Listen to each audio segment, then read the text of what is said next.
Halo Prosquad, kali ini kita akan belajar tentang komponen pada React.js.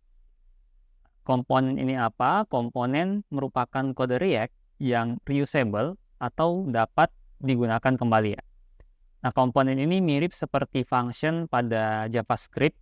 Nah, bedanya komponen dia itu yang di-return HTML atau kita biasa sebut dengan JSX ya. Dan ada dua tipe komponen, ada function komponen dan ada kelas komponen. Yang paling banyak dipakai adalah function komponen. Yang kelas komponen paling di project-project yang udah jadul ya gitu. Sekarang mah udah kebanyakan function komponen. Nah, function komponen ini apa? Function komponen dia dibuat menggunakan function dari JavaScript. Nah, function komponen dia function biasa, cuma dia itu harus nge-return HTML. Dan function komponen memiliki lebih sedikit kode dibandingkan dengan kelas komponen dan lebih mudah dipahami. Nah, itu sedikit tentang pengenalannya. Terus codingannya gimana? Nah, contoh codingannya seperti ini ya. Jadi kita buat function, terserah namanya apa. Biasanya diawali dengan huruf besar ya. Di sini dia function char. Dan yang jadi poin penting adalah yang di-return adalah HTML atau JSX gitu. Nah, kalau udah dibuat fungsinya seperti ini, jangan lupa diekspor. Nah, mari kita coba. Di sini saya udah punya project React.js yang baru saja diinstal, jadi masih fresh. Nah, kemudian di dalamnya, dalam src ada app.jsx. Nah, sebenarnya kalau kita perhatikan, app.jsx ini dia function loh. Gitu, function app, dan terakhirnya ada export default app. Ini menandakan bahwa app adalah sebuah komponen. Jadi ini merupakan komponen utama kita ya. Gitu. Nah, mari kita coba buat ulang. Jadi bisa dihapus semua, Ctrl A buat milih semua, dan kita coba hapus. Kita coba buat komponennya dari awal. Ingat aturan mainnya, kita buat function dulu. Buat function. Terus untuk namanya kalau bisa disesuaikan dengan nama file ya. Function app, kurung bulat, dan yang di return HTML ya. Return mungkin, pakai bentar, H1 nih, return H1 hai ibu misal ini ya. Jadi kita nge-return hai ibu, dan kalau udah buat function, udah ada returnnya JSX, jangan lupa diekspor. Export the file, nama functionnya app. Kalau udah seperti ini kita save, pastikan sintaksnya sudah benar, udah di save juga. Selanjutnya kita jalankan project React-nya. Jadi silakan buka terminal, bisa terminal terpisah atau terminal bawaannya VS Code, ada di ini di view, kemudian bagian bawah di terminal. Nah, di sini silakan jalankan npm spasi run spasi dev ya, enter. Nah, lalu buka URL yang disediakan pada browser masing-masing. Pakai sini tuh pakai alt klik kalau nggak salah.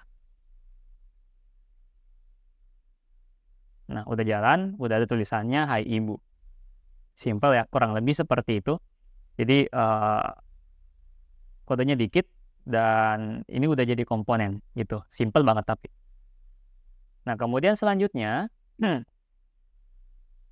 jadi komponen ini kalau kita udah bikin komponen, sebenarnya dia bisa digunakan pada komponen lain ya. Contoh di sini ada komponen garasi dan ada komponen car nih.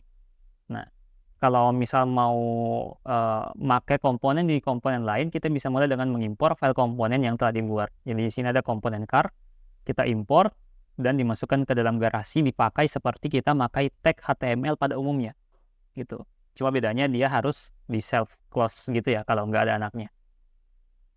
Oke, kita coba. Jadi di sini udah ada app, kita coba buat file baru di src. Saya klik kanan, terus klik new file, dan kita coba buat namanya belajar.jsx.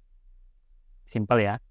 Nah, belajar.jsx ini kita bisa coba buat bentar. Buat fungsinya dulu. Function belajar sesuaikan dengan nama filenya. Lalu di dalamnya ada HTML, return, mungkin pakai H3. Return H3, ini komponen belajar. Terus terakhir jangan lupa diekspor ya, export the file belajar. Nah, kalau udah, ini kita save. Kalau udah di save, selanjutnya mau diapain nih? Oh ya, di import, sorry. Kalau ada di save, coba kita pakai si belajar ini di dalam komponen utama kita di app JSX. Caranya adalah di atas function app, kita ketik import, terus disamain aja namanya ya, import belajar from titik slash itu artinya folder ini, belajar titik JSX. Nah, seperti ini ya. Jadi kita import filenya, dinamakan belajar.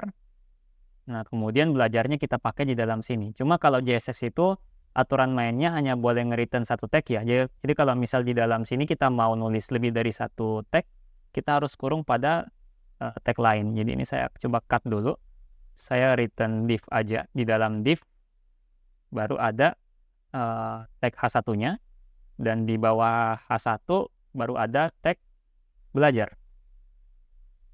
Jadi kita ketik tag belajar ini dan ditutup, save close seperti ini. Kalau udah, coba kita save dan kita lihat hasilnya. Nah, lihat ada Hai Ibu, di bawahnya ada komponen belajar. Nah, gitu ya. Kalau misal mau di copy paste juga bisa. Ctrl C, Ctrl V, save. Nah, ntar ada 2 kali ini komponen belajar. Jadi saya nggak perlu ngetik 2 kali kata-kata ini komponen belajar. Komponennya cukup saya pakai berulang kali, maka apapun yang berada di dalam komponen belajar akan dirender sesuai dengan jumlah saya makainya gitu. Kurang lebih seperti itu ya komponennya, bisa dipakai buat ngebagi-bagi file, atau misal teman-teman ngelihat, ini kayaknya desainnya mirip tapi kontennya beda. Nah, itu bisa kita jadikan komponen biar ngoding kita tuh cuma ngoding sekali, tapi dipakai berkali-kali. Nah, kurang lebih seperti itu konsep dan fungsi dari komponen. Semoga bermanfaat. Materi selanjutnya kita akan bahas di video berikutnya. Sekian dari saya dan terima kasih.